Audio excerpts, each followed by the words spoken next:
Hello everyone and welcome along to Sugo and Sportsland Sugo for the first race of 2026. The Japan Cup starts right here in the heartland of Japan, a 4-weekend calendar where we have the very best in GT3 in Japan racing against each other. Some incredible names in SRO's headline series here in Japan, and it's a beautiful weekend in Sugo. Last year we came here with rain and difficult conditions, but it is absolutely stunning May Day. 25 degrees out there and a track that is consistent, and that will give lots of our amateur drivers lots of confidence. Here is the calendar. We start the season in Sugo a little bit earlier than last year, and then we'll move to Fuji alongside GT World Challenge Asia with Okayama at the end of August, and it will finish at the Suzuka circuit as a support race to the Suzuka 1000 kilometers. So basically this first weekend, the only standalone weekend before it joins the big boys, and a huge celebration of Japanese GT3 racing expected in Fuji and Okayama over the next couple of months. It's a really balanced calendar. It provides the very best tracks in Japan. Of course, there's so many more that we could add to the list, and in time and over the years, the SRO group have visited some other races, but the calendar consistent as always. Snow-peaked mountains around the circuit, although 25 degrees today, certainly not snow on the ground around this 3.58 kilometer circuit.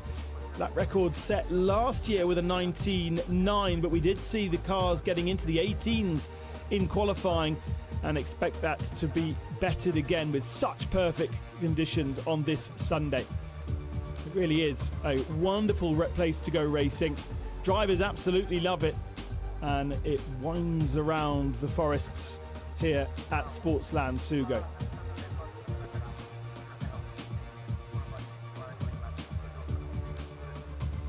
Built in 1975, it's actually one of the largest facilities in motorsport because it has lots of other things: a motocross course, a trials course, go-kart track. It's actually owned by Yamaha. All the racetracks around the Japan owned by different manufacturers.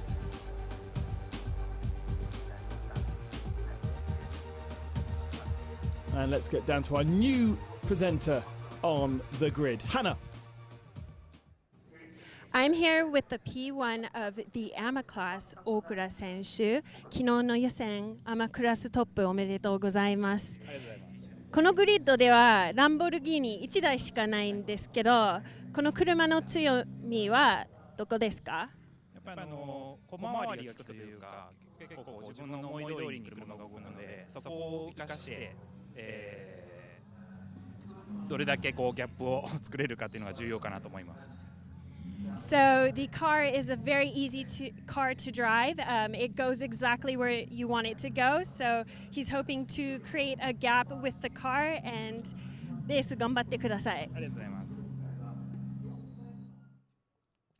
Yeah, great to have a Lamborghini on the grid. That is our AM pole position, the spirit of FFF racing. And if you are unfamiliar with GT3 racing in the SRO group, this will be the race started by our amateur competitors. All of our drivers and our lineups have a single AM driver. Some of them have a second AM driver to make them an AM partnership. Others have pro drivers to make them a pro AM. And we have pro AMs and AM lineups in GT3 and in GT4. A split grid, just a couple of GT4 cars at the tail of the field. But obviously, huge interest in that machine, the 555 of Mr. Maezawa, the spaceman, incredibly famous Japanese celebrity that took himself up into space. Has an amazing collection of supercars, hypercars, that sometimes makes appearances in paddocks around the Japan Cup and GT World Challenge. And dipped his toe in a couple of years ago, liked what he felt, and last year did the full season of not GT World Challenge, but the Japan Cup with mixed results. Got on the podium once last year and is really looking forward to upping the game this year. He will start the car because it is the amateur drivers. And for Bingo Racing, it will be Mr. Takai in that stunningly liveried Porsche. Bingo moving from Corvette, I should say, sorry, the old Callaway Corvette, to Ferrari last year, and now moving away from that to the brand new Porsche 911 GT3R Evo. So that's a new spec of that car for this year. And Sasahara was absolutely mega in qualifying in that car, but Takai, the amateur driver, not quite there yet in comparison, so need to keep safe. Let's go to driver's eye and have a look around this circuit. 88号車ミラクル東京の山下です。スゴーに来ました。今日初めて上松さんとお会いして初めて車に乗りました。はい、ここが1コーナーです。ちょっと今車の状態がリアが長バスで進入。なかなかハンドルが切りにくいんですけど、3コーナーもこの先のヘアピンもそうですね、ちょっと乗るのは難しいんですけど、今これ上松さんうまくコントロールされてるなっていう感じです。でここの試験も縁石2段階あって1段階、踏んでいくんですけど、スムーズに走られてるなって感じですね。でここハイポイントレインボー、ここもリアを気にしながら、乗っている感じするんですけど、ここの脱出速度がバックストレート手前なんで重要で、うまく乗られてるなっていう感じします。でここの馬乗せ、下りながらのブレーキなかなか難しいんですけど、やっぱちょっとリアが、ナーバスな感じはしますね。ここは SP です、だいぶハイスピードで入ってるんですけど、結構このマクラーレン、高速でリアのダウンフォースが出てて、割と高速すごい安定してて気持ちよく走れるかなっていう感じはしてます。でこの最終コーナー、インベタで上りながら、行きます。もう一周終わってしまいましたが、これがスゴの一周です。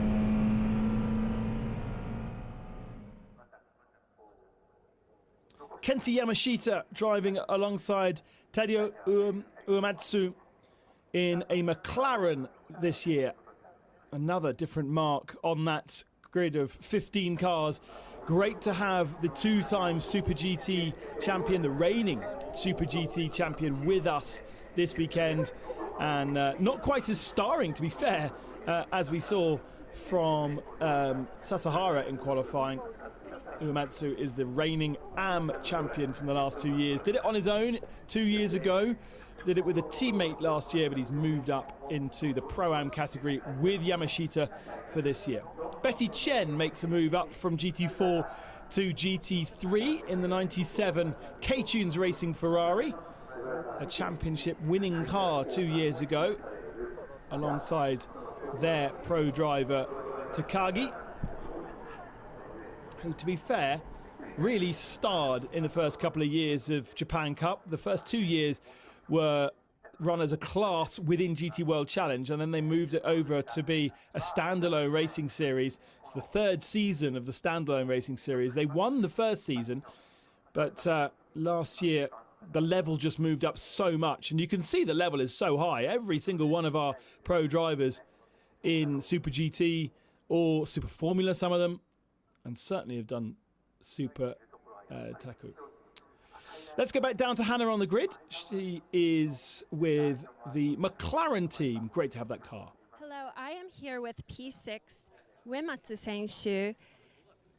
唯一のマクラーレン、久しぶり。マクラーレンどうですか？そのセットアップがすごくピンポイントなので、ちょっとセットアップに手こずってしまったのはあるんですけど、決勝はね早いし、ドライバーのコンビもいいので。決勝は前に行けると思ってます。So he says that the McLaren has a very fine line for setup, so it was very difficult to set up, but there is a very good combination of driver for this car, so they're hoping to go to the front in the race. レース頑張ってください。ありがとうございます。Mr. Smiley, Uematsu-san, is always great value. Can't see this. Well, you can sort of see the smile through the helmet, couldn't you? Had a McLaren 2 years ago, moved across to Ferrari last year, back in the McLaren again. And the reason for that was because of that window, because trying to find that window and drive the car at the limit is tricky in the McLaren. That's why it is a tricky car for AM drivers.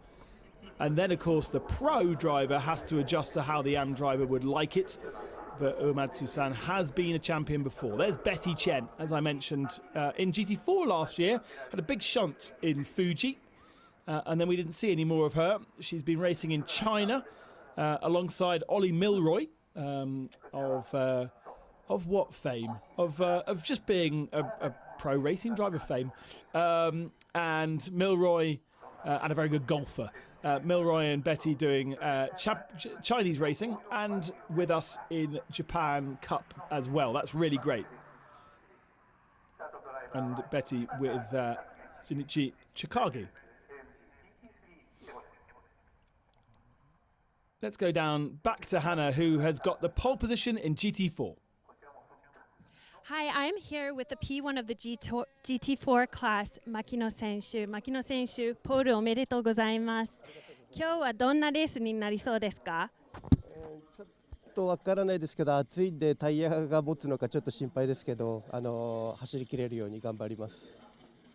頑張ってください。So he says that it's a very hot day and he is worried about the tire management for it, but he's going to do his best. Yeah, I don't know if it's unseasonably warm. It feels to me as though 25 degrees on a May day is a little bit over the top, to be honest.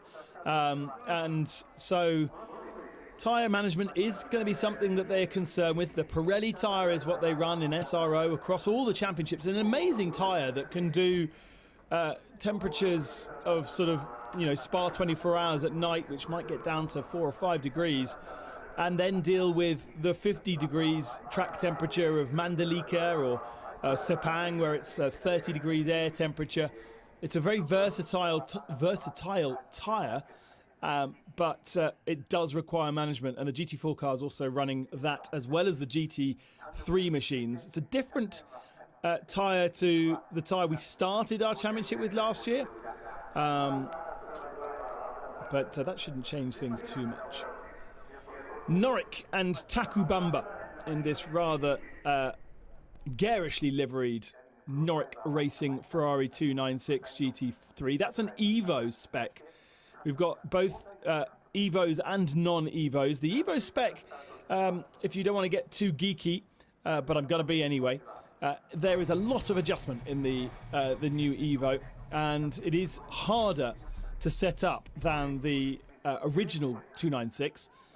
In terms of the suspension, there's a huge amount more you can do, and therefore harder to get into the window. That is basically the feedback that I'm hearing from teams so far. So when you have both cars, and in GT World Challenge Asia, our Harmony Racing team have both Evo and non-Evo. It's the non-Evo for the moment that is the faster and easier to set up. But once you get that Evo into the window, as we see in Europe, then it works better. Not quite as many Ferraris in the field as we saw last year. Got 5 296s. We've got an old 488 from 2020. But we also have a Porsche, we have a Mercedes, we have a Lamborghini, we have a McLaren, we have a Nissan, and we have a Corvette. I haven't saw anything of K-Tunes' 96 Corvette. It is still out there. It is still being run. There's also an Audi R8, which I think probably we'll find at the tail end of the field from AWD Racing. Just trying to see if actually that Audi is there. Because it's... Oh, yes, that's right. It did qualify in qualifying 1. Had a problem. And then... And there's Kawabata. That car did manage to get a lap in before it failed, and so I think is on the grid, car 27. Yes, I can see it. So they fixed the suspension issue they had. Jake Parsons didn't do qualifying 2, so this afternoon they'll find themselves at the very tail of the field. They're right in the mix of things today. Green flag then, the first of 2 formation laps. The first of which is a formation lap, the second of which is lap 1 of the race, weirdly, run under sort of safety car conditions. Then they go side by side for a side by side start, as you would expect, rolling start. but 2 laps, especially around Sugo, because it's such a short circuit, gives these amateur drivers a bit more confidence to build temperature. Just one car in GT4 Am. Team Pop Race have the pole position. There are 2 cars in Pro Am, and it is the Porsche with pole position in GT4 Pro Am. And then GT3 Am is the Spirit of FFF Racing Lamborghini that has that pole position up in P3 on the grid. And Pro Am is with our champions from last year, Cornez Racing, with Suzuki and Kawabata. They start on the pole position alongside Shibata, new to this championship in the Mercedes. Okura-san on the pole position in the Lamborghini, as we said, with Suzuki alongside him for Ponos Racing. A different lineup for that car, so it is now an Am car from being Pro-Am last year. Mr. Maezawa in 5th position alongside Uematsu, the winner in Am last year. And then Shinji Takai for the Bingo Racing Porsche in 7th position. Kimura in the older Ferrari, the 488, with Betty Chen starting 9th in the newer K-Tunes Racing alongside Jesse Swiminer in the Audi. Norik in his Ferrari in 11th, and then Nishikawa was well off the pace in the run-up Sports Nissan, the last of our GT3 cars. Then we have 3 GT4 machines, 1 Porsche, 1 Toyota Supra, and 1 Mercedes with Kevin Ho. Everybody on the field are Am drivers, are Am categorization. And before, when the pit window opens 25 minutes into the race, we'll then get a flurry of pit stops to get our pro drivers into the cars. Those that have pro drivers, those that do not, obviously the second Am driver will get in. So a fascinating pure Am race for this first half of 2026. We're about to get our Japan Cup underway.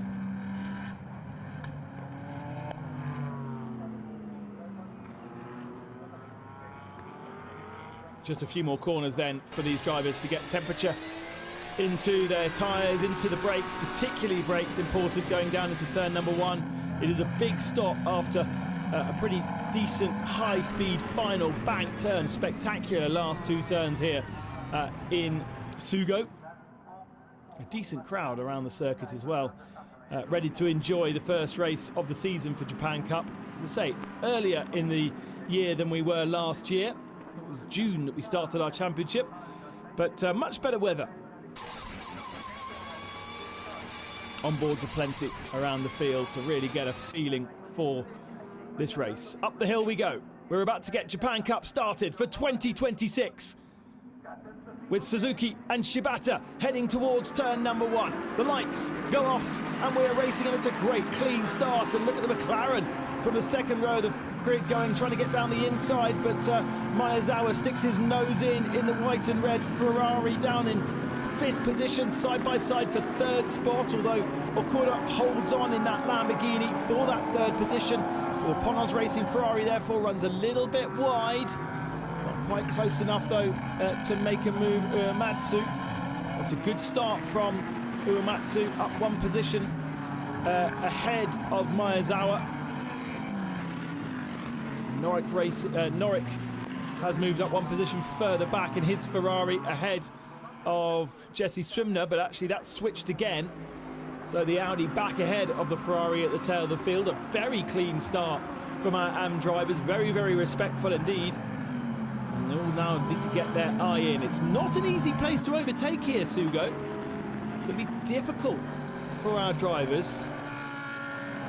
And so, for the moment, just settle in and see where you're at. Especially for someone like Shibata. New in that Mercedes. We've seen Max racing before, of course. The orange Mercedes AMG. And out of position is that Audi, so watch out for Jesse. Remember, only had half a session in qualifying. He's got Betty Chen to try and pass, but Betty late on the brakes and gets away with going into turn one. A little bit hot. Jessie all over the back of her though. And we'll have to try again. As I say, not many good overtaking opportunities. Turn one really is the best one. But Betty was late and strong on the brakes to defend. And now, once again, under attack. Tyres not really there for the Audi. You can see him turning in, but not hooking up the apex.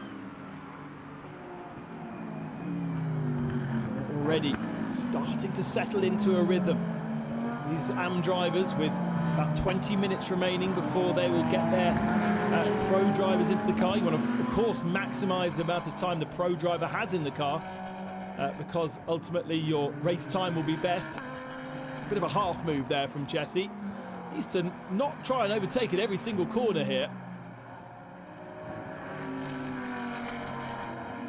But the Audi moving around underneath him, even when he pitches the car into turn number 12, which is really just flat out corner. Didn't quite have the grip.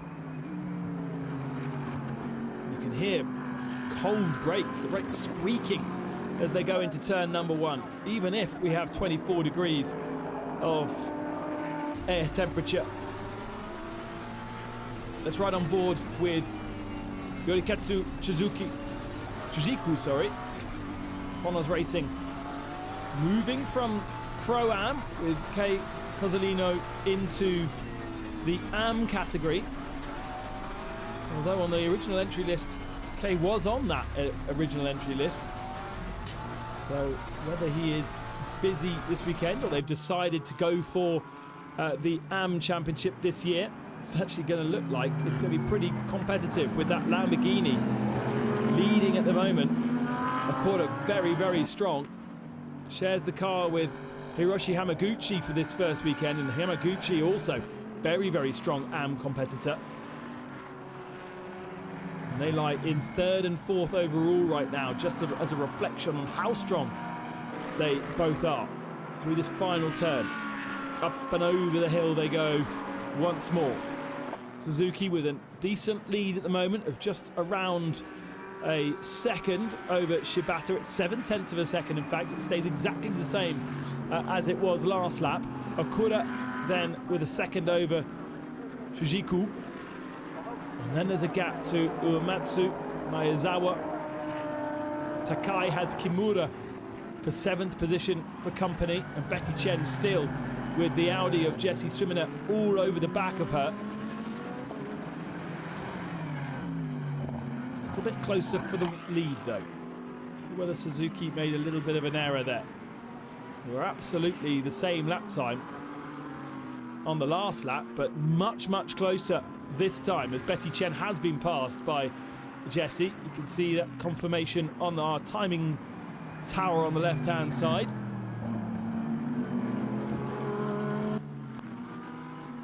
And that means that Jessie can get himself up the road and chase down Takashi Kimura in the Car Guy Ferrari 488 Evo, the older version, arguably the better sounding version.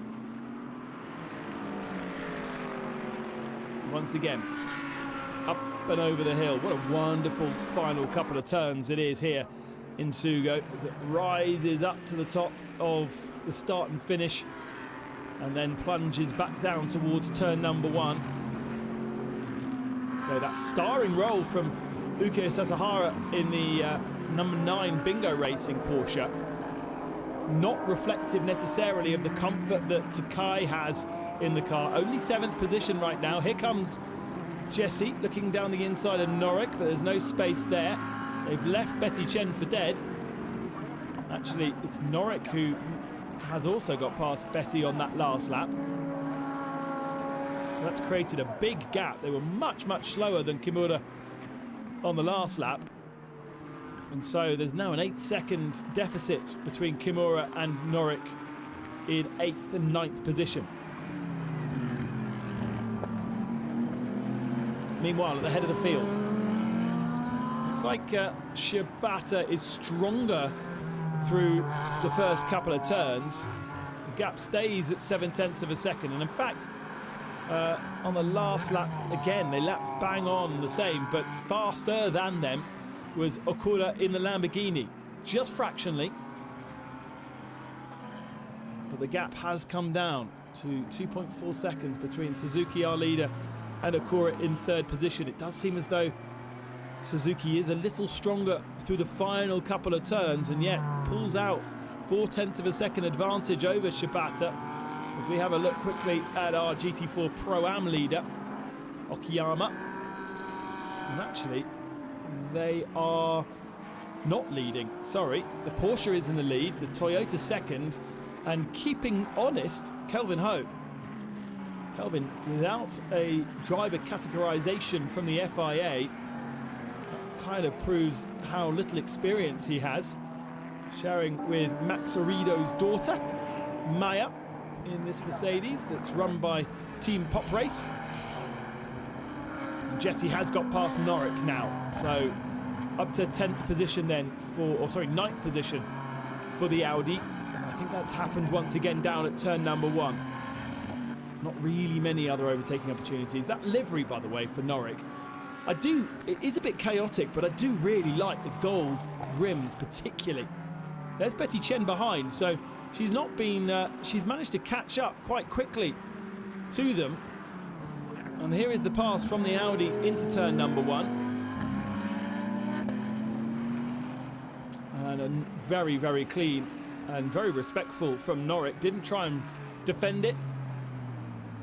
And by doing that, you just don't lose so much time. So Norric is able, or was able, to stay with Jesse, but Jesse now is able to get the hammer down. Let's have a look at the lap time. Now he's in clean air, because I reckon he's going to be a lot faster than the cars around him.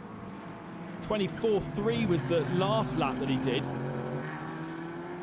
And comes to complete the lap with a 24.8.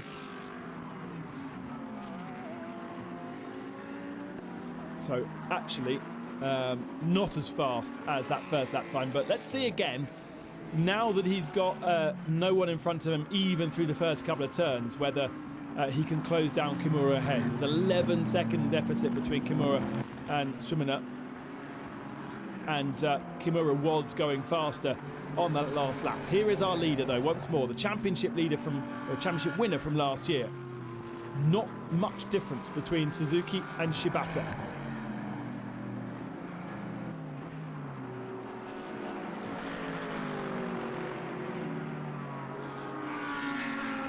Up and over the hill.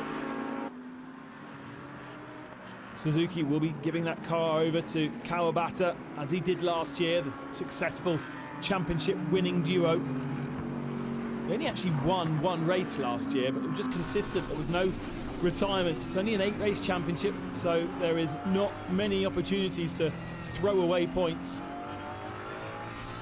Motojima, the pro in the Max Racing Mercedes, as we had last year. So they've changed their AM in that car, but it is the same pro.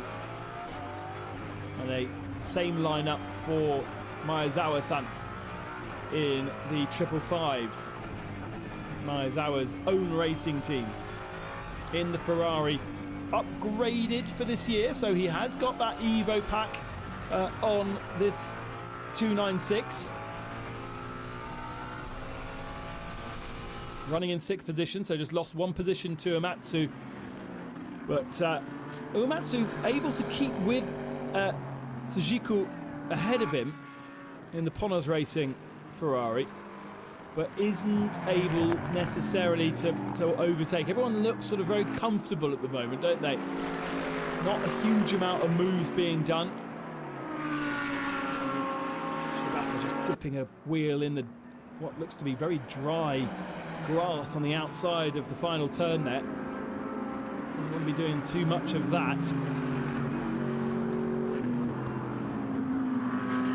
Just having a quick look to see if the gap is coming down. Yeah, Jesse Sumina sets his fastest lap. Shinji Takai also sets his fastest lap.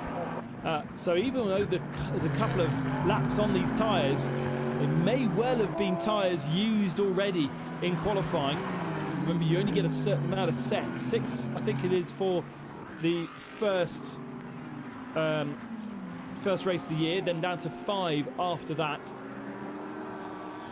And so you have to use those across practice or official practice, pre-qualifying, qualifying, which is obviously in 2 parts where you at least want 2 sets of tyres, if not 3. So a lot of these tyres might have some life already taken out of them, and that takes off that first couple of laps sheen, but then they do seem to plateau pretty well as long as they're set up correctly. But Takai finding time on his last lap in the Porsche, as was Sumina, and Norrick also setting his best lap time on the last lap, encouraged by the Audi ahead.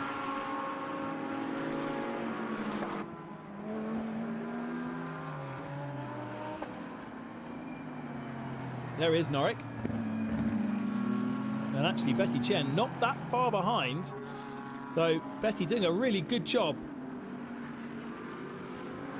keeping the Evo at bay. As I say, there are some cars out there without the Evo pack, which includes Betty's car. And our leaders actually are in a non-Evo'd 296.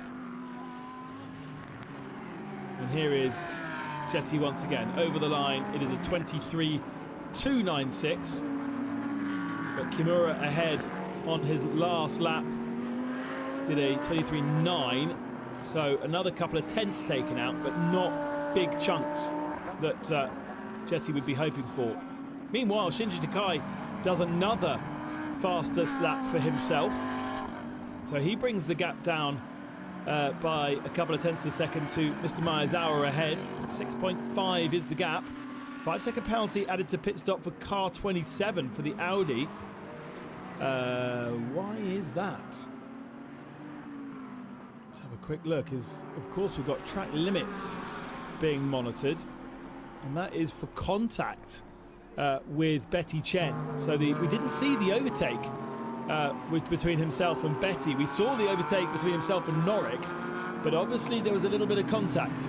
I did notice that the lap time was particularly slow, and so Jesse getting 5-second penalty for that little infringement. Now, traffic. It's one of those great things about mixed class racing, something we miss in GT World Challenge Asia thanks to the fully GT3 grid. But I'm a big fan of split category racing because it provides an extra challenge for our leading drivers to get through the traffic. Now the traffic, at least Kelvin Ho there on his own. Oh, is this a slowing Miyazawa? Not through the first sector, but he doesn't look as though he's on it. Oh, my eyes just deceiving me. Has he been off the road? First sector good. No, he has lost at least one position to Shinji Takai.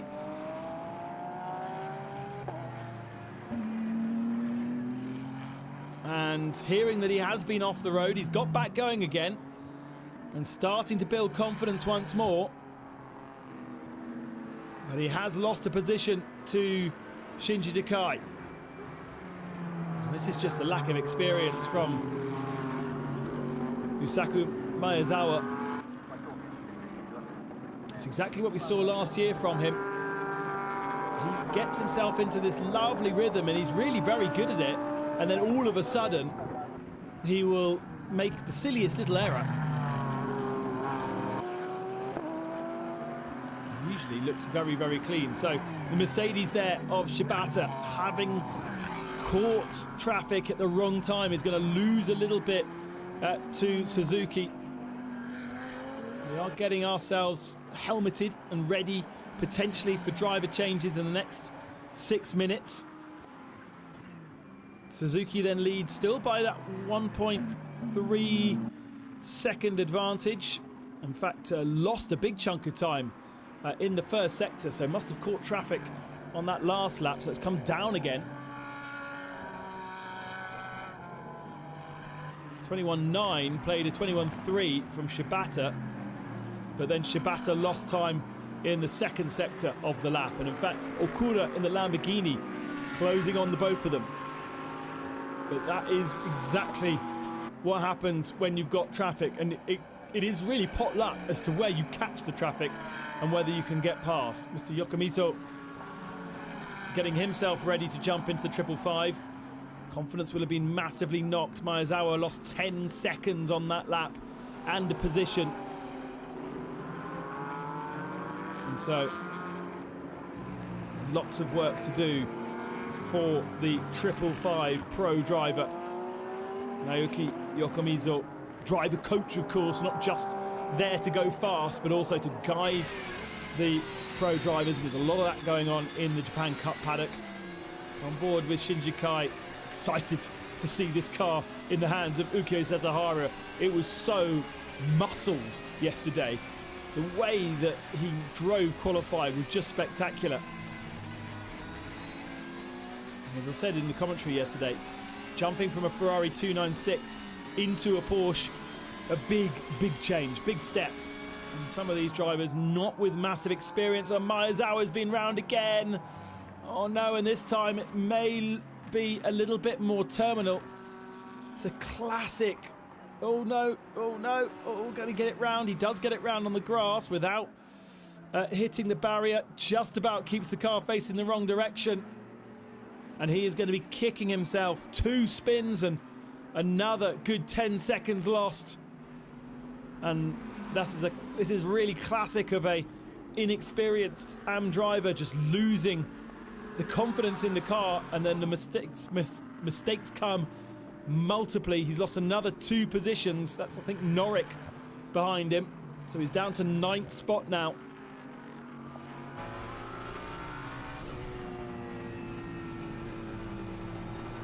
And that is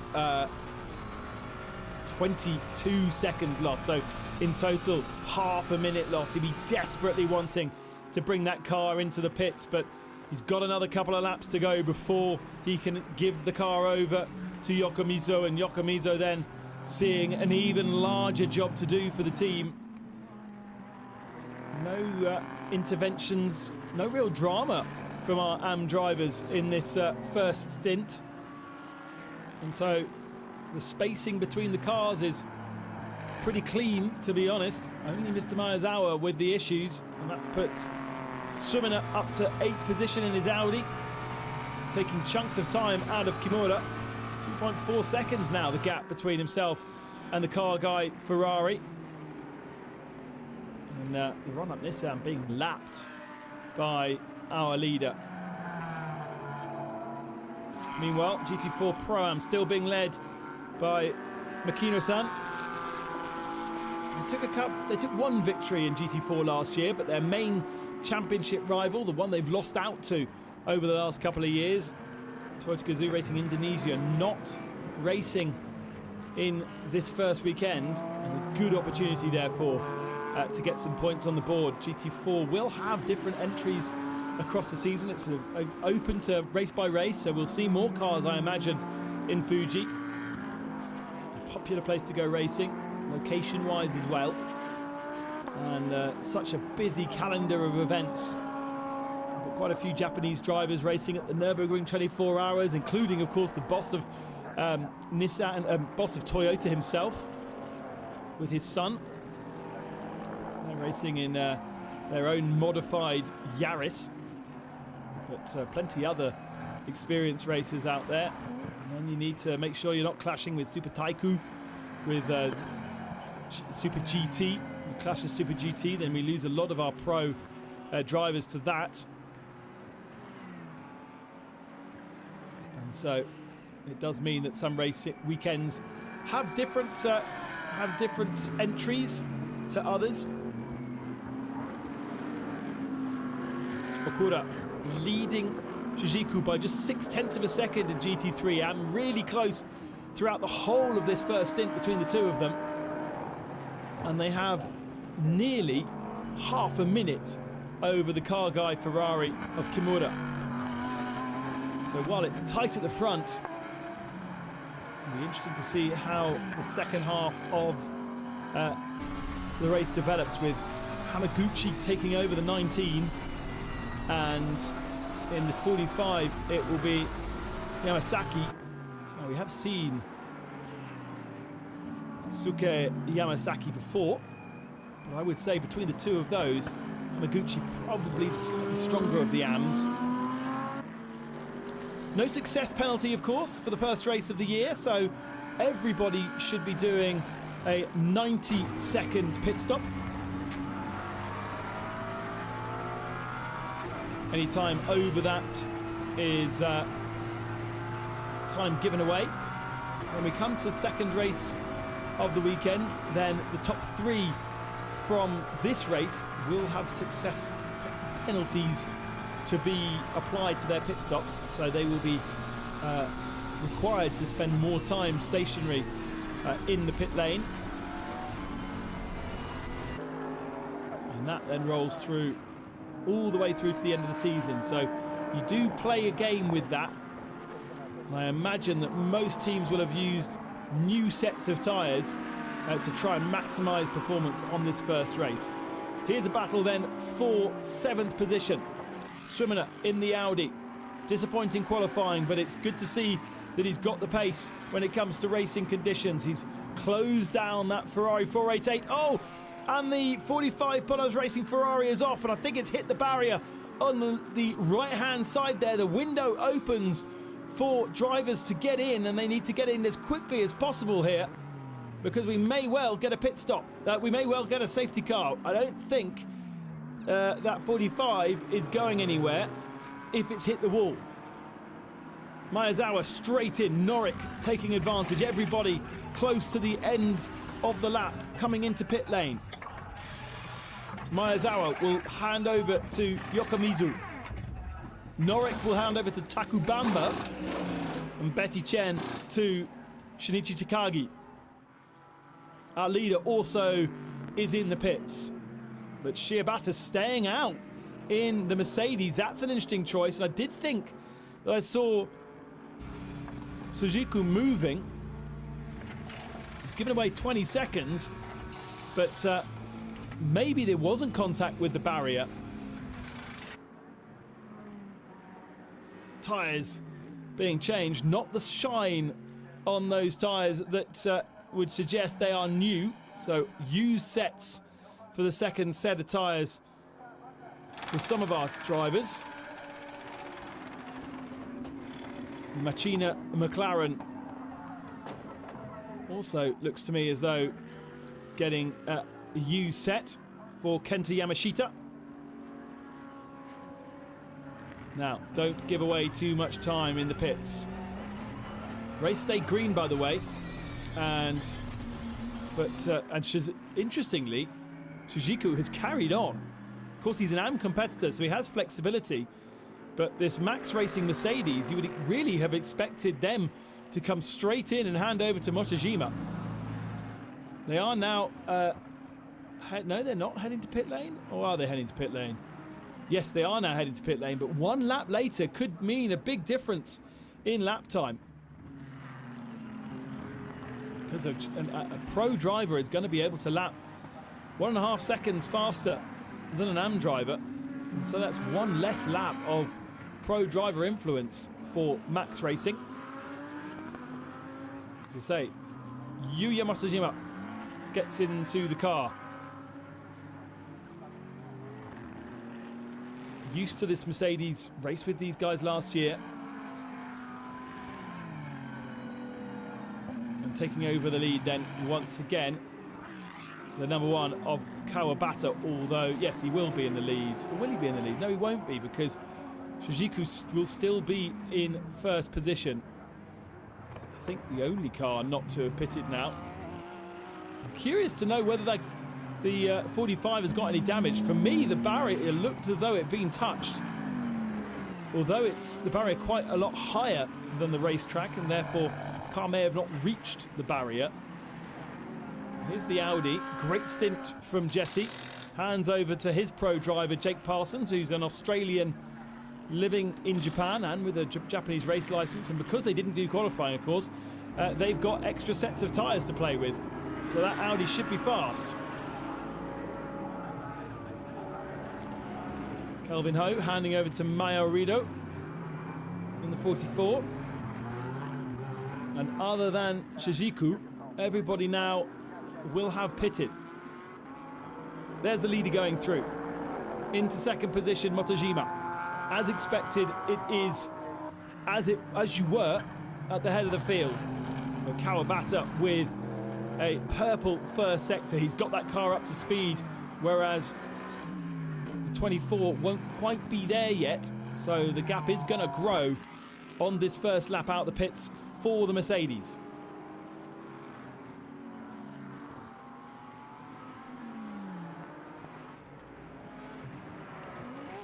Waiting for the timing screens to shake itself out to see exactly where we are. Of course, Yokomizu, the first into the pits in the 555, so he's already set the best lap of the race, a 21.45. Taku Bamba faster than him. He was the next car into pit lane. And suddenly we're going to have purple sectors everywhere as our pro drivers get themselves up to speed, get the car underneath them. Number 66 of Kazuki Ota. Not a battle for position, because that Nissan is actually a whole lap down for Tanaka, I believe.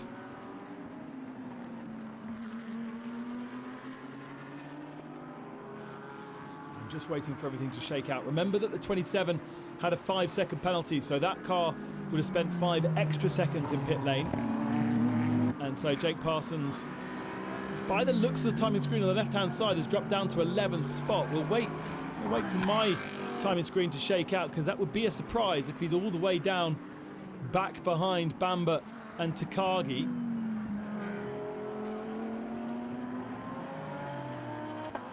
We still haven't seen a pit stop yet from the 45. Doesn't need to come in until the window shuts, which is in 4 minutes' time. But here is the Ponos Racing Ferrari, and it doesn't look as though there's any damage. A quick look around the car. Left-hand side looks okay, and so maybe it didn't hit the barrier. Maybe there was a mark on the barrier from another incident. But he did lose a good 20-odd seconds, much like the 555. So it was a very, very slow stop from Jake Parsons, I believe. Haven't got the timing screen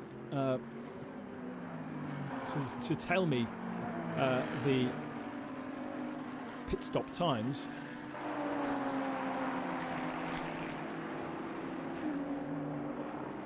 But into the pits now comes the final car. Could have done another lap probably if they wanted to maximise Sujiku's time.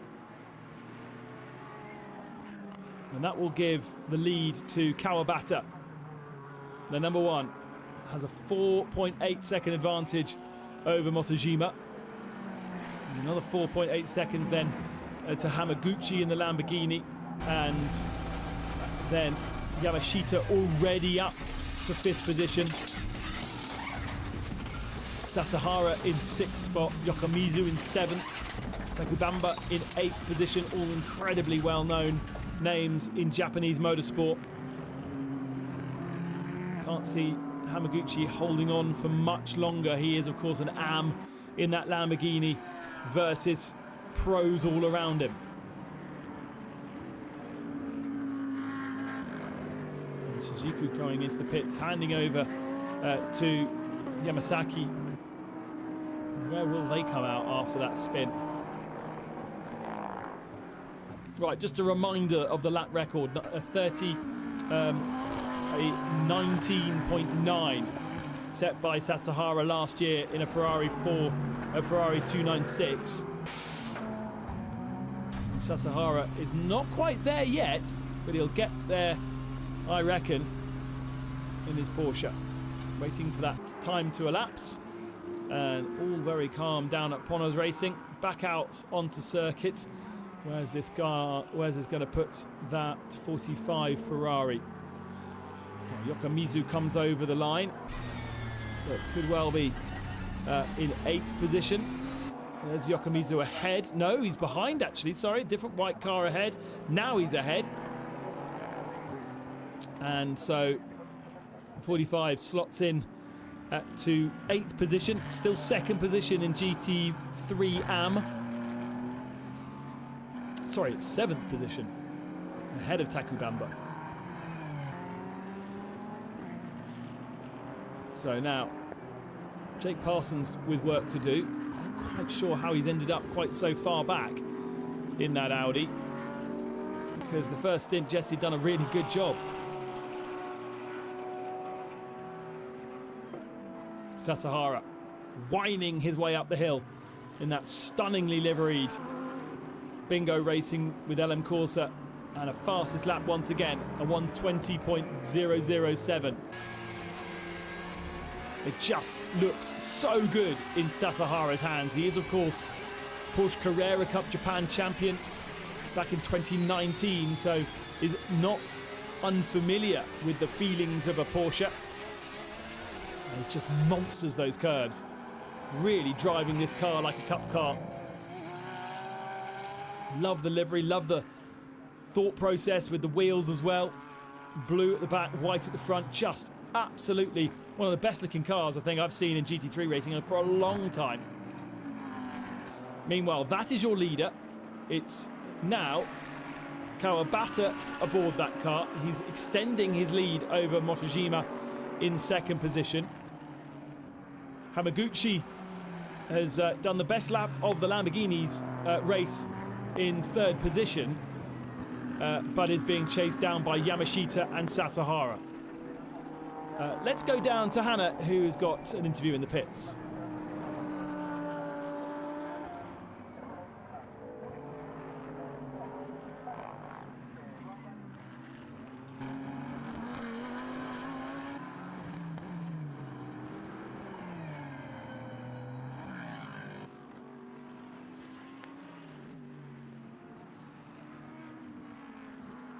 Hello, I am here with the first driver of the lead car number 1. Suzuki 選手、本当に速かったですね。優勝は狙いそうですか？そうですね。このまま川端選手が頑張ってくれれば、優勝は狙えると思ってます。はい。So he says, yes, they were very fast, and it seems like if they were going to continue with this pace, maybe they could win. スティントの難しいところありましたか？昨日に比べてだいぶ気温が上がっているので、やっぱり路面コンディションがすごい悪いので、後半もっと気温が上がってくるので、多分川端選手はそこら辺が上手なので慢心して任せられますので、このまま見守りたいと思います。はい。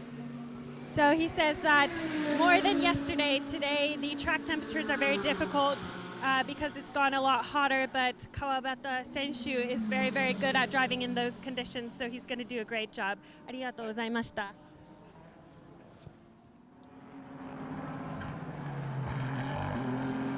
Shintaro Kawabata then in that car. Actually lost a second to Motojima on the last lap, so the gap back down to 4.5 seconds. Whether that was traffic or not. But waiting for the battle for 3rd position to develop, because the Lamborghini is being caught by Yamashita, as you would expect. Hamaguchi, an AM competitor, Yamashita, Sasahara, both pro competitors. Sasahara taking half a second out of Yamashita as well for 4th position. Yokomizo not able to be on the same pace as those cars ahead, as Takubamba moves up ahead of Yamasaki for 7th position in the Norrit Racing. It's a very slow lap from Yamasaki. Obviously an AM driver, but well off even Hamaguchi's pace. And Yokomizo and Takagi both on a similar pace at the back of the field. There's Motojima losing a little bit of time now on that last lap. 0.3 of a second given away to Kawabata. So you would suggest that that was due to traffic more than anything else.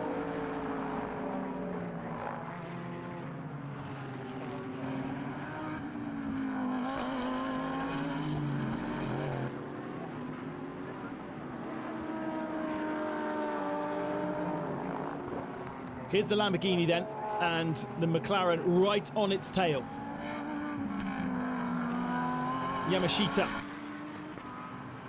should make pretty light work of Hiroshi Hamaguchi. Hamaguchi's a very, very strong AM driver, but look now with the hurry up, he doesn't need to fight this one. He's an AM driver and actually pulls over to the right-hand side, leaving a couple of 11s to let Yamashita pass. There's absolutely no point trying to fight him. It's almost better just to slot behind and go, right, okay, how can I learn from this two-time Super GT champion? What is he doing that I could potentially do? Following a car is always so good, and you'll see lap times change as soon as an AM gets stuck up the exhaust of another pro driver. It sort of gives them a bit of a hurry up. But Yamashita up into third position then in the McLaren. Great to see. Big fan of McLaren. We don't see enough of them in GT World Challenge around the world. It's very popular in Britain, as you would expect, being a British brand. But as Uematsu alluded to at the start, it's got a very tricky window to find. Aston Martin exactly the same. And once you're in the window, it's good, but it's difficult to get into that window and to stay in the window, and does require a pro driver, really, or very experienced AM. So Jake Parsons now aboard the Audi on the flashers to get past Katsuki Ota, and that was easy pickings. Of course, Jake also considered a pro, and so the question really is how they ended up at an 11th position, a very slow pit stop. Yes, they had a penalty, but I don't think the penalty was that big. It was only 5 seconds, wasn't it? Yeah, 5-second penalty, so they must have ended up giving away a lot of time. Bit of traffic there for the number one on that last lap. Kawabata possibly is going to lose time here to Motojima. It's down to 4.2 seconds now, the gap. Motojima a little bit late down the inside of the Toyota. Luckily the Toyota saw him. Could have ended nastily for both. It's Kunimoto in the Toyota, chasing down Tsuruhiro in the Porsche. Tsuruhiro leading Kunimoto by 20 seconds, and then Orido is another 37 seconds back in GT4. But again, Tajima there managing to make it stick. Did still lose time in that first sector, even if it was pretty decisive down the inside.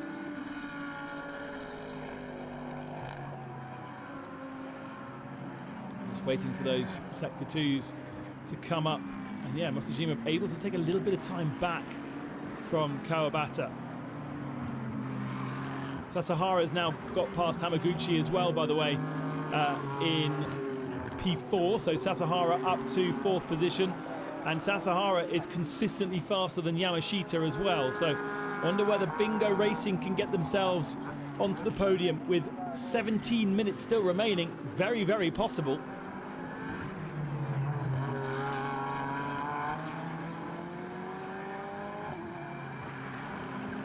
Kamizo in the 555, half a minute back from his nearest Pro-Am rival,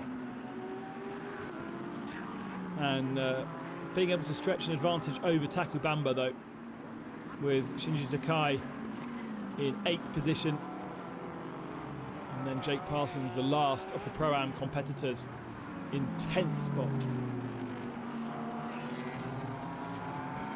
4.6 the gap now. It's very much seesawing, isn't it, between Kawabata and Motojima. Here's Yamasaki. Look how close Sasahara is now. Oh, and it is Kawabata. Is Yamashita going to catch this Toyota at the wrong point? Going to be held up a little bit through the mid-corner, able to keep a tighter line. Such a big difference between GT3 and GT4. A GT3 car now an out-and-out racer, bespokely built. GT4 still based on the original road car. It's amazing to see. You see a Toyota Supra, which obviously is our safety car in GT World Challenge Asia. If you see one of those on the road, you think, yeah, they look really sporty. When you see it in GT4 spec, It almost looks like an SUV. It's so bizarre. They're always quite high. Always given a balance of performance that means they have to run a high ride height. I think that contributes to them not looking particularly sporty. You put them alongside the Porsche, for instance, and the Porsche looks a lot more sleek. Even the Mercedes. Sasahara monstering the curves in pursuit of Kenta Yamashita. 30-year-old. He does race in Super GT, but with not much success, Sasahara. After 2019, where he really had this momentum as a young star, winning Porsche Carrera Cup Japan, had won the F3 Asian Championship the year before, and that momentum totally stunted. And ever since his switch to GT racing, it's been a lot more tricky for him in the top line Super GT category.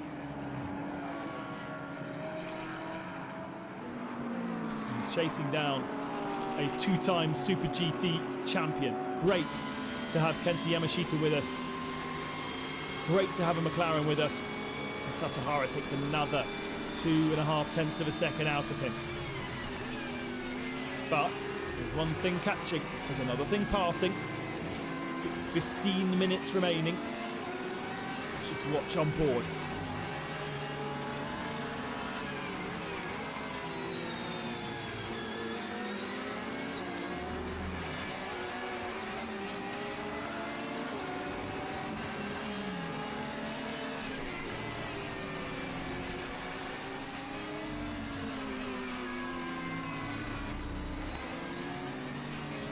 Even though he's really pushing that Porsche, still so smooth with the inputs, so calm inside the cockpit. Adjusting a little bit of dials, we've got a bit of traffic up ahead as well. Already thinking about that, already reading what's going on with the traffic. Two cars together as well. Best laps, Sasahara over 2 tenths of a second faster than Takubamba at the start of the stint. Good first lap from Bamba. There is 2 bits of traffic to contend with here for Yamashita. Car guy, GT3 car lapping leading GT4 car. McLaren gets past both of them. Sasahara gets past neither of them. Gets past one now through turns number 2. He's going to have to wait a couple more turns before he can get past the car guy 488, and surely that's a little bit of an advantage then to Yamashita. Yamashita definitely not being held up. And look at that, look how different it is between the Ferrari and the Porsche. It does seem as though either Sasahara or the Porsche are one of the only combinations to be able to really monster the curbs around there. And now Sasahara gets past, but that is surely going to be a disadvantage. He lost 2 tenths of a second even in the first sector to Yamashita. Gap is only a second. Wait for the second sector to come through.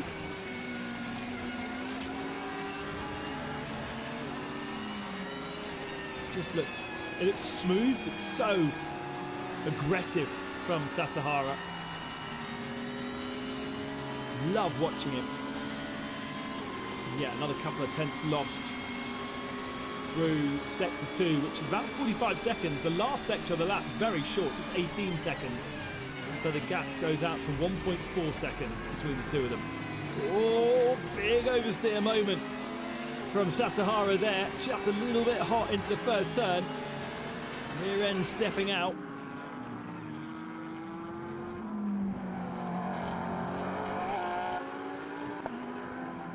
McLaren, you see, Yamashita not able to run those curbs at the chicane anywhere like the Porsche, and again in a big oversteering moment. Maybe Sasahara has just pushed this car a little bit over the limit. It's an interesting one when you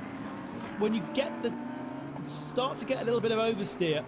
That means that the temperature in the tyre starts to increase, and you really then have to throttle back.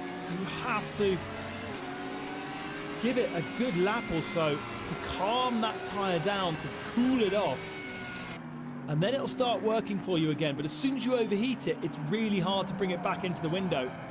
And 3 oversteering moments there from Sasahara on the last lap. Let's have a look at how it's affected the gap this time.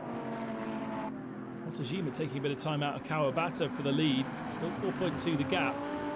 And yeah, back to 0, back to 9/10 of a second, and back to Sasahara losing out in traffic, I think, into turn number 1 there.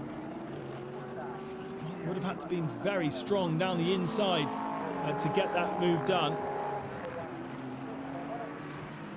And through the first sector of the lap, I still think actually Sasahara has taken a bit of time out of Yamashita, and it's all down to the curbs, isn't it? Again, look, coming through here, McLaren stays off the curbs. Porsche able to get that front right wheel on the curb. Not so bad when the curb is lower, flatter, motorbikey. But when it's a big curb, when it's a big sausage, then you really are seeing the difference.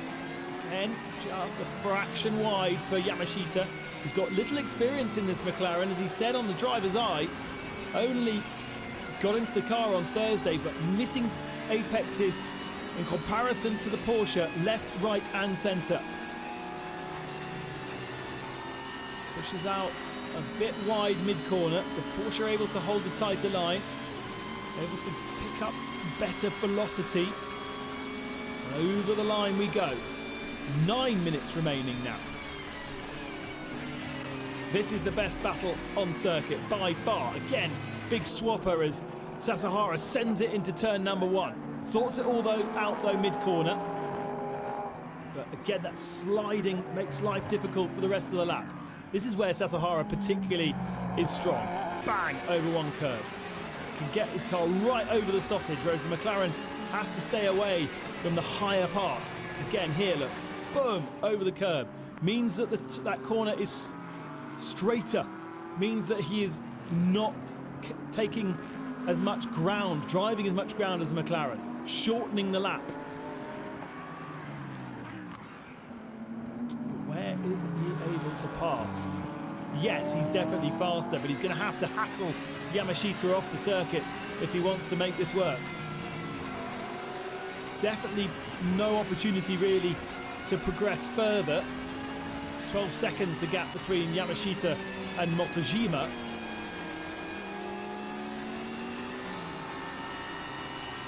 We are coming up soon to lap Shinji Takai as well, I think, so that'll be the next bit of traffic to sort out. Yamashita on the flashes, letting the traffic know he's coming, and he does not want to be delayed. It's actually the 45 of Yamasaki who they are next catching. Down in 10th position now. Only 10 seconds the gap between Yamasaki and Otta. So Ferrari 488 catching for second position in GT3 AM. Now, because this is a GT3 car, this is going to be harder to pass for Yamashita unless Yamasaki is very, very compliant. Again, on the flashes. It's a button that gives a set amount of flashes as per the regulation. Yes, there is a regulation for the amount of flashes that the car is allowed to emit. That was put in at Le Mans after Audi's brought in the idea of flashing a competitor off the road, and you just basically spent the whole lap flashing them. So now you one button press is a set amount of flashes. They make light work of Yamasaki, but it has compromised Yamashita. Actually, Yamashita getting good drive off the last corner. And McLaren's got good legs into turn number 1. And Sasahara is going to see that and go, oh, hang on a second, that's going to make life harder to try and get down the inside, because turn 1 is the best place to do passing.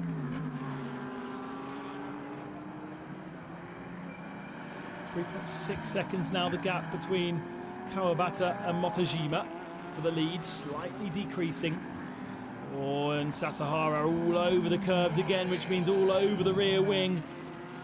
Is it inevitable, a change for third position, or can Yamashita hold on with 6 minutes remaining?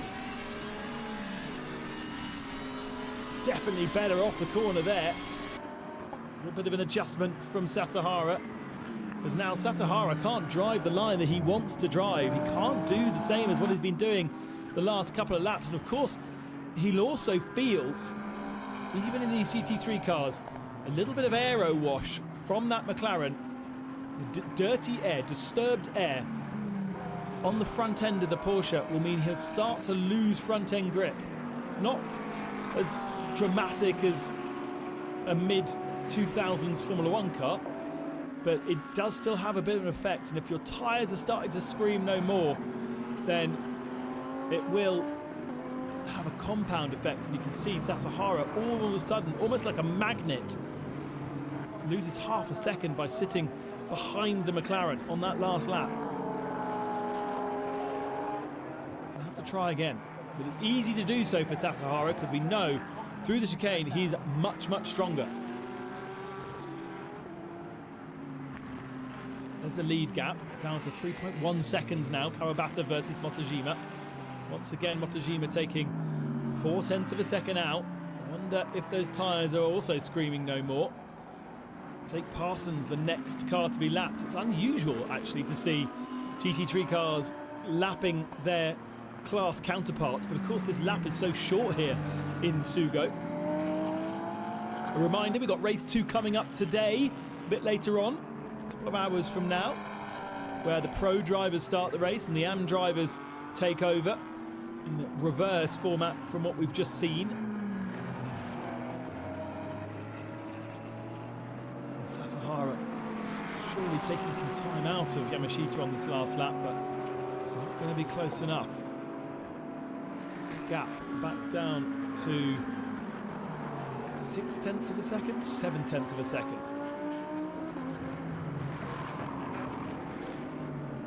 Yamashita just needs to be careful in traffic. I think that's the main thing.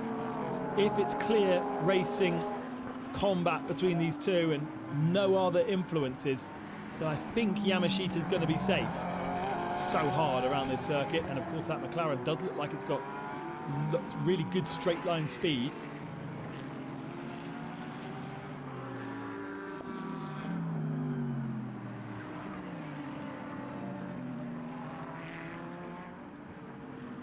No, they're going to catch that Toyota Supra again, aren't they, before they catch the Audi R8. They may not even catch the Audi because it's running 22.0 the last lap for Jake Parsons, so he's running well. But they will catch Yuki Kunimoto with loads and loads of experience, so Kunimoto will know what to do to stay out of the way. No change, by the way, between himself and Suehiro. It is still the Porsche that leads in GT4. They may just about get past into turn number 1. Let's have a look. No, not quite close enough, those three. But turns number 2 and 3 is where it's going to have to be done. Connors Racing, second position for that car in AM. Now, I did say that Otto is catching Yamasaki, gap 7.3 seconds, so has not changed. 2.4 seconds now, Kawabata versus Motojima. Especially getting through traffic. Maybe Kawabata just managing these tyres to the end of the race. The track is 50 degrees now, would you believe? That's like a proper humid Middle Asian tropical temperatures, isn't it? That is definitely not Japan Sugo temperatures.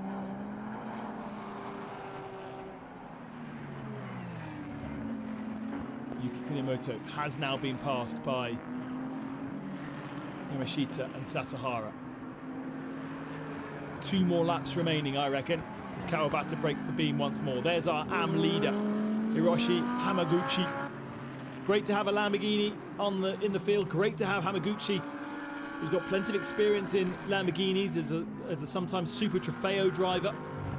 Also a rock star, I think, if memory serves me correctly. 2.5 seconds is now the gap between the Mercedes and the Ferrari at the head of the field.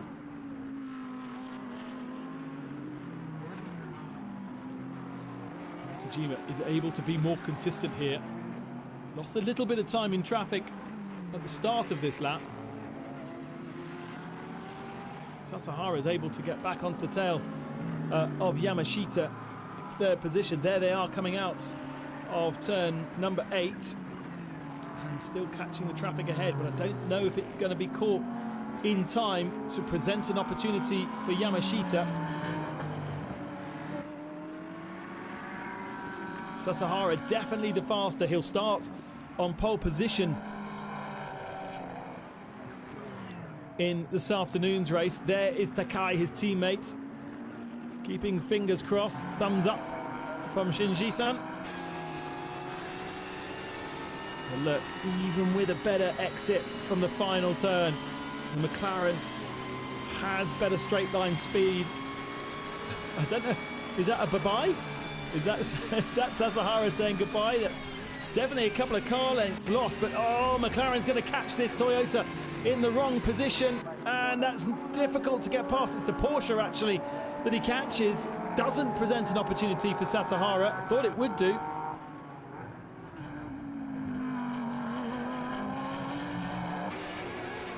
And this now is the last lap. Again, more traffic to contend with. Yamashita very confident through traffic there. They're not quite going to catch the Audi, I don't think. And Sasahara can't do anything about the straight line speed. Balance of performance is always about balancing different cars at different circuits, and McLaren obviously strong down the straight, but it's weaker on the curbs. But in track position-wise, that helps. Coming to the line, though, it is the #1 champions of last year that continue their run and take victory in race #1 here at Sugo. Kicking off exactly how they would like in an unchanged lineup. Suzuki and Kawabata lead Motojima and Shibata.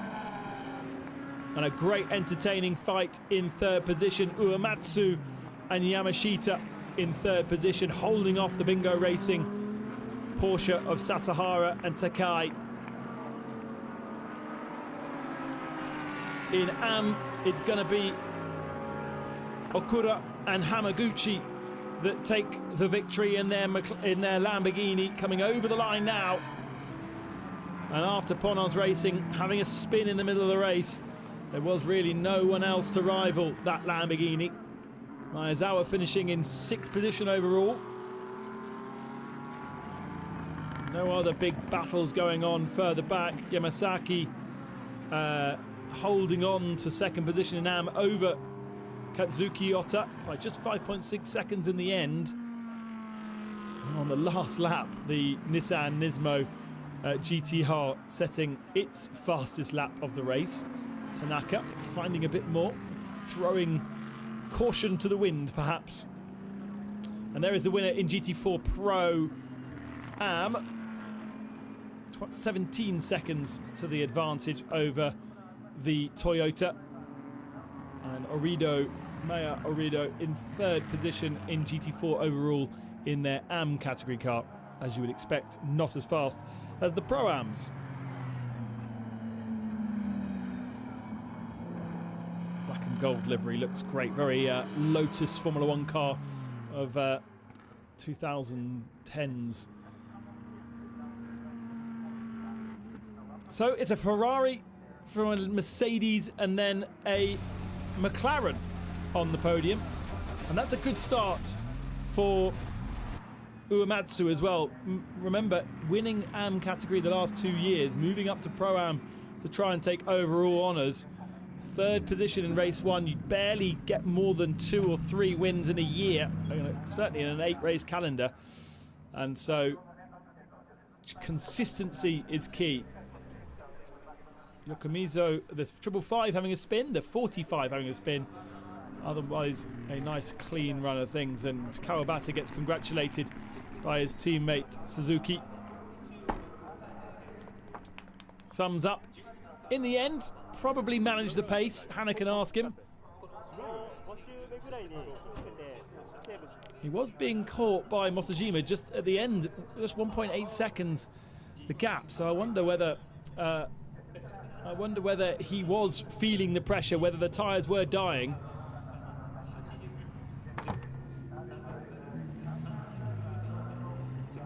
Either way, it doesn't matter what the gap is. What matters is where you finish and the points you collect. And Kawabata has collected maximum points for Corners Racing.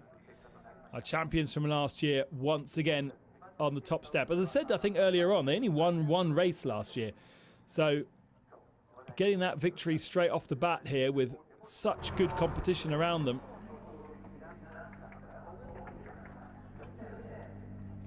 Hamaguchi-san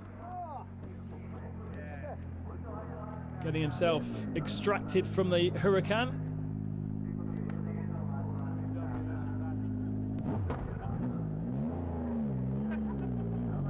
Lots of congratulations down there from the Squadron Corsa team in winning, not only winning in AM, but dominating. 42 seconds in the end behind Kawabata, the leader, or the winner. But huge advantage over the second GT3 AM car. Let's go down to Hannah, who has our winners. I'm here with the winners of Race 1 優勝おめでとうございます。ペース本当に速かったですね。レースはどうでしたか？鈴木選手が、マージンを作ってくださったので、僕はそのギャップをキープすることに徹しました。で、チームが、すごくいいマシン、戦略を取ってくれたので、僕自身としては非常に、いいスティントだったなと思います。はい。He says that Suzuki-san was able to make quite a big gap from the beginning of the stint, and then he was able to keep that. The team did a really good job of preparing the car for them, so it was a really great race. 今日の気温はかなり暖かったんですが、タイヤマネジメントはどうでしたか？タイヤマネジメント結構きつかったですね。はい。なので、後ろとのペースを見ながら、走ったという感じです。はい。He said that today the tire management was quite difficult, but he was watching the pace from the car behind, and he did a very good job of completing the race. 改めて優勝おめでとうございます。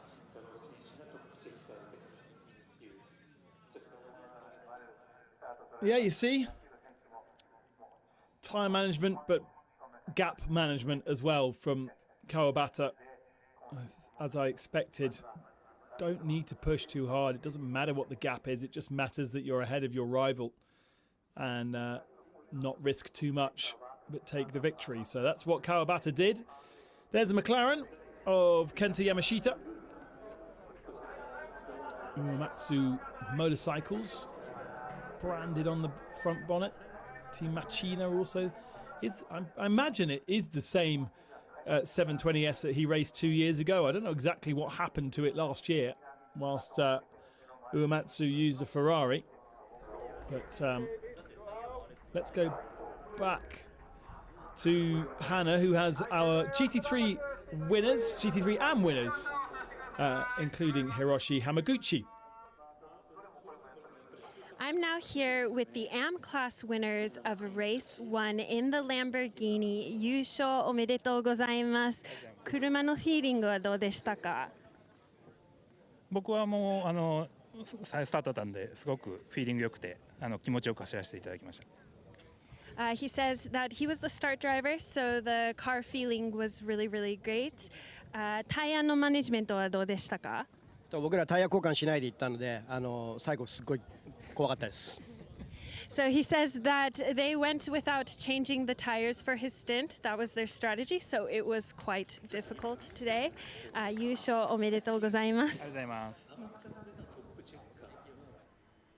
Interesting. So saving tyres, but clearly with the confidence to be able to do that in this first race, that possibly means that they've got better tyres for tomorrow's race, this afternoon's race. Hamaguchi will start that one, and he'll start that one not in the mix with the pros, but he will be with the pros. So all these drivers that have just finished this race, they've got a couple of hours and they're back in to the car and will start the second one. Back down to Hannah then, who has our GT4 victors now. Hello, I'm here with the GT4 class winners. 今日早かったですね。優勝おめでとうございます。お気持ちを聞かせてください。はい、そうですね。レース1は予定通り、牧野選手がしっかりとこうギャップを開けてきてくれたんで、僕は楽なレースをさせてもらったんで、はい、次は僕がレース2はスタートなんで、次は僕がちょっとギャップ作って牧野さんにバトンタッチできればなと思ってます。はい。So this time, driver Makino was able to create a gap in the first stint, and he was able to have a very relaxed race because of that. But in race 2, he wants to create that gap so that Makino driver is able to also have a relaxed race. おめでとうございます。ありがとうございます。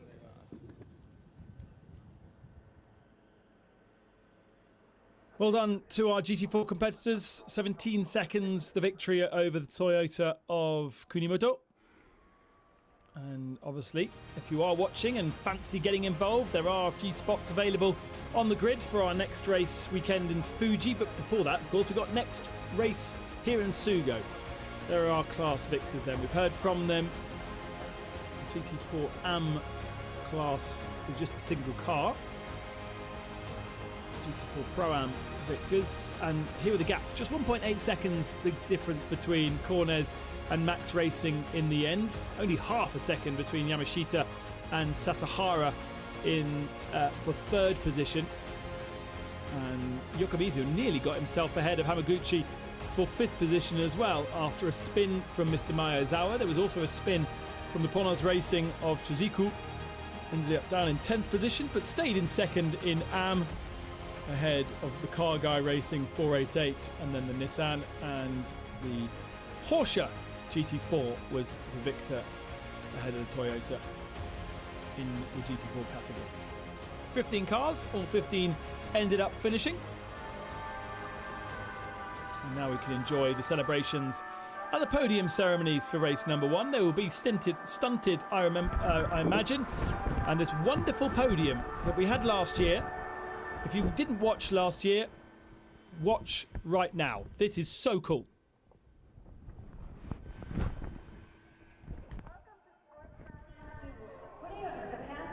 I'm surprised this hasn't gone viral, to be fair. It's a great idea. You may not know what's coming. You may know what's coming. Hannah announcing the first people onto the podium, and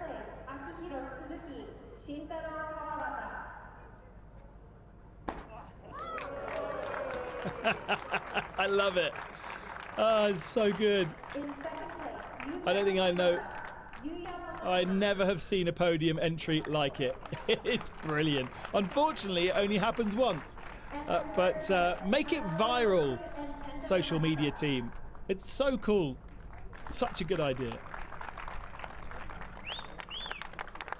I wonder whether it is common here in Sugo, because not many podiums have a door in the middle of them. Usually you have to walk around the outside of the backdrop.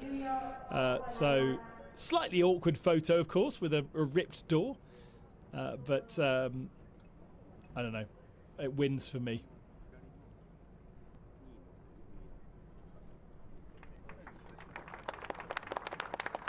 I guess they have to reset it for race 2, but it doesn't quite have the same effect.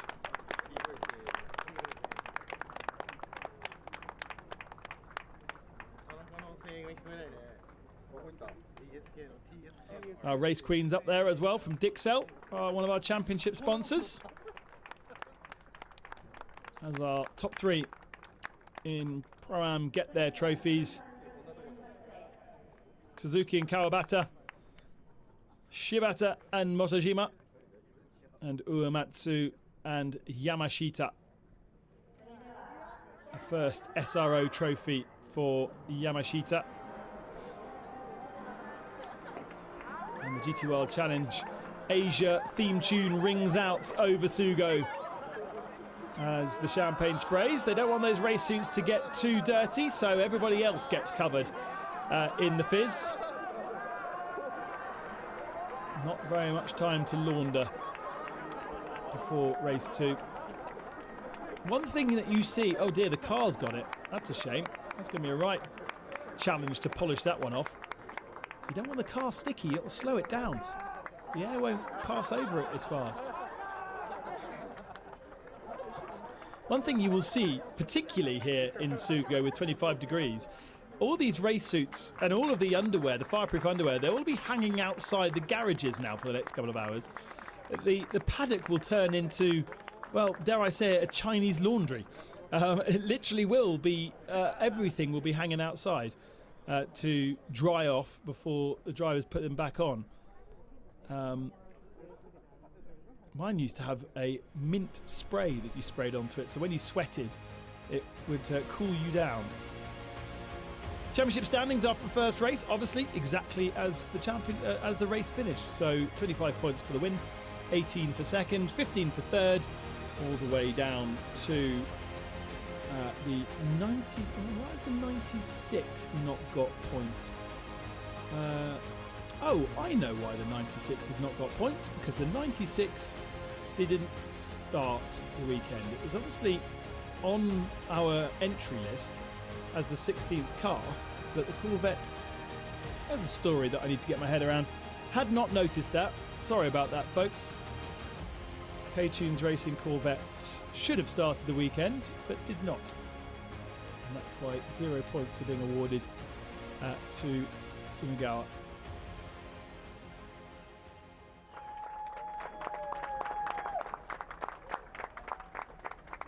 GT3 AM podium then. 4 cars in GT3 AM, which means 3 of them on the podium. We've already learnt from Hamaguchi and from Okura, the winners.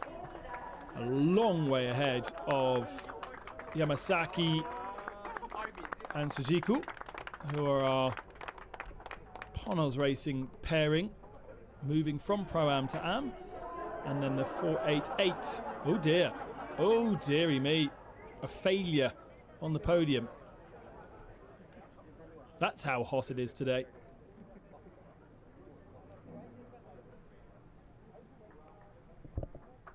Kimura and Otta. 3rd position.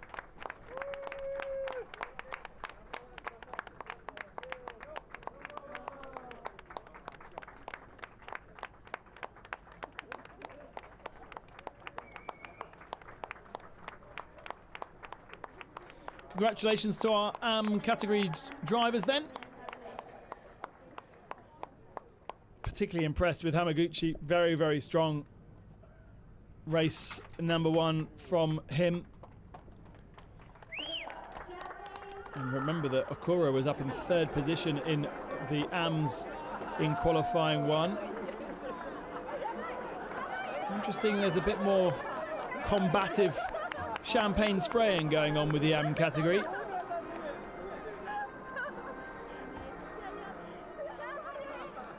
So the laundry for those teams is going to be working harder over the next couple of hours.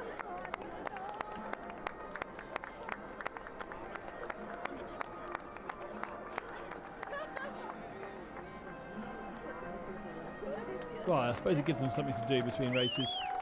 Have a shower. Cool themselves down. 25 degrees air temperature still. It will actually, race number 2 is a similar time to qualifying yesterday, where we did actually see track temperature drop by the end of the sessions. So it is going to be at the peak of its day. Points for our 4 GTM competitors. And let's see how the second race rounds out. We've still got another podium to come with our GT4 competitors. And then we will bid you farewell for about 3 hours, I think it is, before we get going again with race number 2. Of course, plenty of racing to enjoy on GT World. If you are going to stay up, then get over to the Nürburgring and have a watch of the 24 hours there. Spectacular action with 160 cars on the grid, part of the Intercontinental GT Challenge Series. It's their second round, hence why it features on GT World. And here's a GT4 podium then. All 3 GT4 competitors on the podium. Maya Orido receiving her trophy, daughter of Max. And then the 2 Pro-Am competitor cars, Kunimoto and Oyama in the Supra, and Suihiro and Suihiro and Makino in the winning Porsche.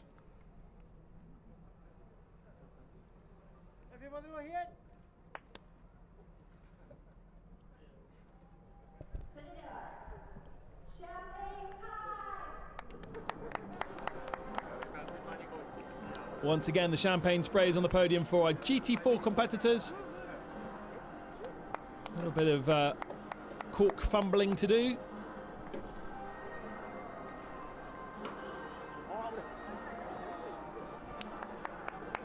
And they'll get themselves ready. Great news, really, that everyone stayed out the barriers and there's not too much damage to any cars. Means that the next couple of hours will be easy for the teams out there. Just a quick turnaround. Obviously on the Power Tour weekends where they're racing with GT World Challenge Asia, that have 1 race on Saturday, 1 race on Sunday. Here are the highlights then from Japan Cup, race number 1 of 2026. And it was our championship winners from last year into turn 1, number 1, taking the lead. Not big changes through the first couple of laps, with all of our AM drivers being very respectful of each other. Uematsu in the McLaren making up position on Maezawa. But the number 1 led the number 24 of Shibata in the early stages, and they managed to grow their lead over 2 of our GT4 AM competitors. There's also the GT3 AM competitors. There's GT4 out there as well. The Porsche dominating from start to finish with Makino and Suihiro. The Audi having to cut its way through the field because they didn't get a good qualifying session. Jesse Swimmer managing to get past Norrick. He'd also had contact though with Betty Chen. And then we saw Mr. Maezawa come off the circuit once and then a spin, leaving him 30 seconds down. He was one of the very first to come into the pit stops once the window opened. And when that window opened, we also had a spin from the 45.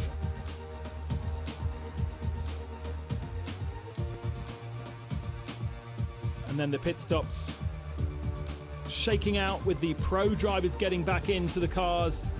Motojima taking over the Mercedes, but not quite fast enough to be ahead of Kawabata post pit stop. The progress was really made by Sasahara in the number 9 Porsche. Got onto the tail of Kenta Yamashita in the McLaren, but really couldn't find a way through. Once he caught him, this would be the battle for 3rd position, but at the head of the field, Kawabata controlled the pace and he took victory in the end by 1.8 seconds over Motojima. 16 seconds back was the McLaren and the Porsche. Lamborghini took victory in GT3 AM in the hands of Hiroshi Hamaguchi. A clean and successful race number 1 here in Sugo for the Japan Cup. Thanks very much for joining us. As I say, 3 hours time, we're going racing again for race number 2. Make sure you join us then. Bye-bye.